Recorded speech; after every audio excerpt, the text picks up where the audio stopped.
नमस्कार दोस्तों, एक बार फिर से आप लोगों का रेडियन गुरुकुल के डेली करंट अफेयर सेशन में स्वागत है। दोस्तों, आज के सेशन में हम लोग बात करने वाले हैं 6 और 7 नवंबर की उन घटनाओं की जो आपके एग्जाम के लिए बहुत ज़्यादा इंपॉर्टेंट होने वाले हैं। तो जो भी दोस्त चैनल पर नए हैं वे चैनल को सब्सक्राइब कर लेंगे ताकि उनको लगातार डेली करंट अफेयर्स के सेशन मिलते रहे। चलिए दोस्तों, आज के सेशन को शुरू करते हैं और आज के सेशन का जो सबसे पहला और मोस्ट इंपॉर्टेंट क्वेश्चन है, who has won as the 47th president of the US.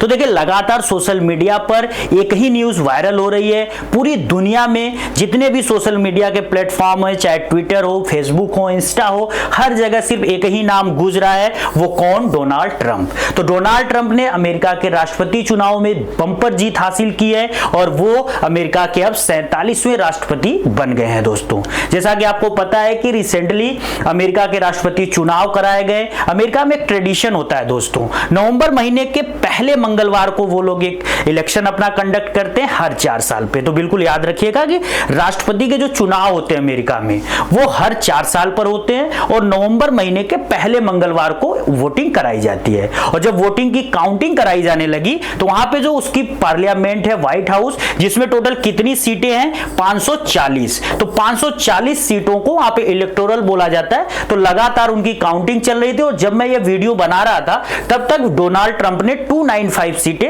Already जीत ली है। तो बहुमत के लिए कितनी सीटें चाहिए? मेजॉरिटी के लिए 270। तो सरकार बनाने से तो बहुत आगे पहुंच गए। तो पूरी की पूरी मेजॉरिटी के साथ डोनाल्ड ट्रंप दोबारा से अमेरिका के राष्ट्रपति बन गए हैं। और यहां पे देखिए, 120 सालों के अमेरिका के इस इतिहास में डोनाल्ड ट्रंप पहले ऐसे व्यक्ति बने हैं जो एक बार चुनाव हारने के बाद दोबारा से राष्ट्रपति बने हैं। एक बार ये पहले राष्ट्रपति थे, फिर चुनाव हारे और फिर ये राष्ट्रपति बने। तो ऐसा 120 सालों में ये बने हैं भी पहले व्यक्ति। दोस्तों, अगर डोनाल्ड ट्रंप की बात करें तो इनकी जो अपोनेंट थी, यानी कि इन्होंने किसको चुनाव में हराया, तो कमला हैरिस को। दोस्तों, ये देखिए, कमला हैरिस वहां की डेमोक्रेटिक पार्टी से बिलोंग करती हैं, जबकि जो डोनाल्ड ट्रंप है ये रिपब्लिक पार्टी से आते हैं। अमेरिका में जो राष्ट्रपति चुनाव होते हैं या जो पॉलिटिकल पार्टियां होती हैं, बेसिकली 2 पार्ट में बटी हैं, एक रिपब्लिक और एक डेमोक्रेटिक।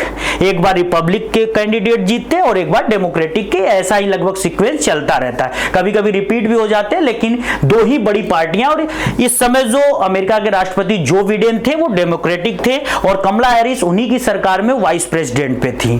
तो इस बार उनको जो है कि कमला हैरिस को डेमोक्रेटिक पार्टी ने अपना राष्ट्रपति का उम्मीदवार बनाया और पूरी उम्मीद थी कि कमला हैरिस इस बार जीत जाएंगी। और अगर ऐसा हो जाता दोस्तों तो अमेरिका के इतिहास का करिश्मा बदल जाता, क्योंकि कमला हैरिस अमेरिका के इतिहास में पहली महिला बन जाती जो कि राष्ट्रपति पद ग्रहण करती। लेकिन ऐसा नहीं हुआ। डोनाल्ड ट्रंप ने तो और अजूबा करते हुए दोबारा से राष्ट्रपति पद हासिल कर लिया है। और कमला हैरिस की बात करें तो ये भारतीय मूल की है, तो हमारे लिए भी बहुत खुशी की बात होती। लेकिन फिलहाल डोनाल्ड ट्रंप ने चुनाव जीत लिए हैं। तो डोनाल्ड ट्रंप को हम लोगों की तरफ से, हमारे सभी दोस्तों की तरफ से, हमारे चैनल की तरफ से बहुत बहुत शुभकामनाएं। आने वाले 4 साल अमेरिका और भारत मिलकर डोनाल्ड ट्रंप और मोदी जी के नेतृत्व में काफी अच्छा काम करें। दोस्तों, चलिए आज के सेशन का एक और इंपॉर्टेंट क्वेश्चन देखते हैं।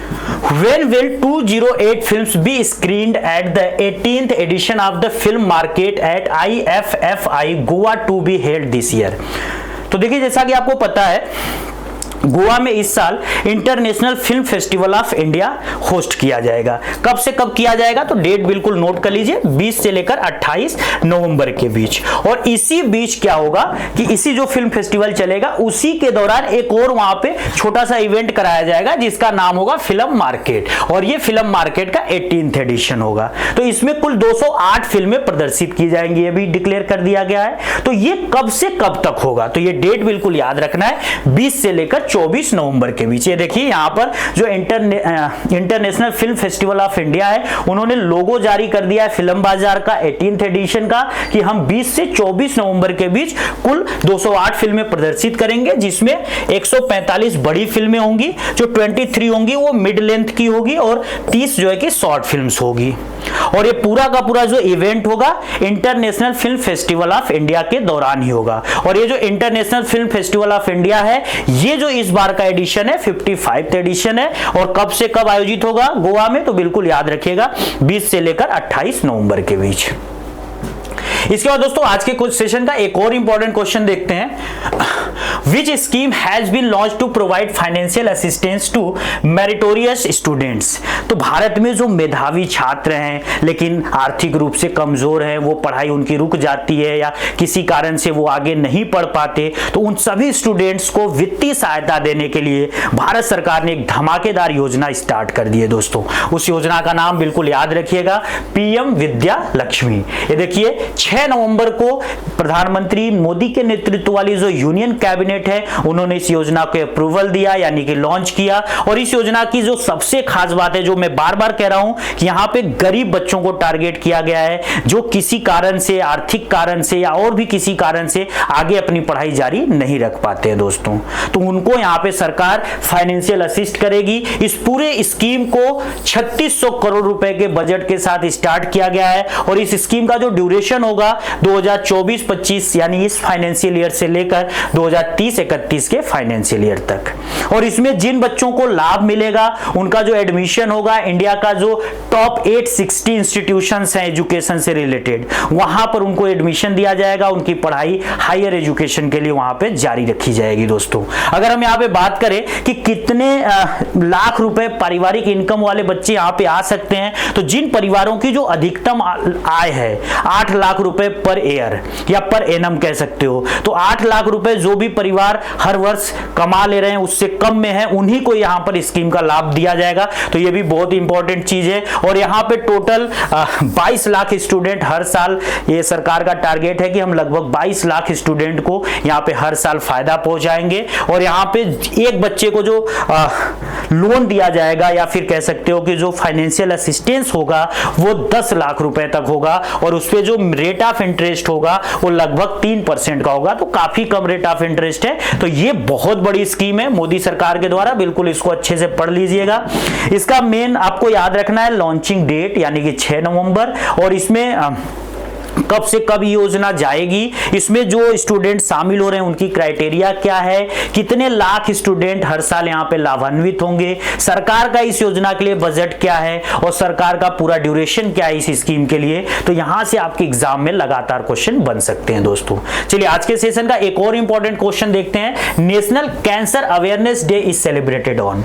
देखिए कैंसर एक समय जो है कि बहुत बड़ी बीमारी हुआ करती थी, लोग कैंसर का नाम सुनते ही समझ जाते थे कि अब वो नहीं बचेंगे, लेकिन अब ऐसा नहीं है। कैंसर का इलाज संभव हो गया है, कैंसर के क्षेत्र में बड़े बड़े खोज हुए, जिसके कारण आज के डेट में अगर आपको कैंसर का समय से पता चल जाता है तो आप बिल्कुल उसका आसानी से इलाज कर सकते हैं। इसीलिए कैंसर के बारे में जागरूकता फैलाने के लिए भारत में हर साल राष्ट्रीय कैंसर दिवस 7 नवंबर के दिन मनाया जाता है दोस्तों। और ये जो भारत में स्टार्ट किया गया था मनाया जाना 2014 में, जब हमारे स्वास्थ्य मंत्री हर्षवर्धन जी थे तो उन्होंने इस पूरे के पूरे इनोवेशन को स्टार्ट किया था कि भारत में भी नेशनल कैंसर इनोवेशन या फिर अवेयरनेस डे मनाया जाना चाहिए।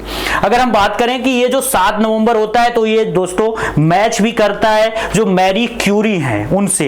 ये मैरी क्यूरी कौन है? Polish French physicist and chemist थी और इन्होंने रेडियम और पोलेनियम की खोज की जो आज के डेट में कैंसर के इलाज के लिए बहुत ज्यादा की रोल निभाते हैं या कह सकते हो कि बहुत महत्वपूर्ण टूल्स हैं। ये जो पोलोनियम और रेडियम है इनकी ही मदद से आज के डेट में कैंसर के इलाज बहुत आसानी से हो जा रहे हैं। अगर इस बार के थीम की बात करें कि 2024 में नेशनल कैंसर अवेयरनेस की थीम क्या है दोस्तों, तो hope, love and strength, our weapons against cancer. Theme बिल्कुल याद रखिएगा। एसएससी जैसे एग्जाम्स या फिर यूपीएससी, पीसीएस जैसे एग्जाम्स में आजकल नया ट्रेंड चल रहा है कि वो डे वाले जो क्वेश्चन होते हैं उन पे थीम पे बड़े क्वेश्चन बना रहे हैं। जो ये कैंसर दिवस है इसकी जो थीम है दोस्तों, आशा, प्रेम और शक्ति, कैंसर के विरुद्ध हमारे हथियार। इसके बाद आज के सेशन का बिल्कुल लास्ट क्वेश्चन देखते हैं। Who has authored the recently launched book speaking with the nature, the origins of Indian environmentalism.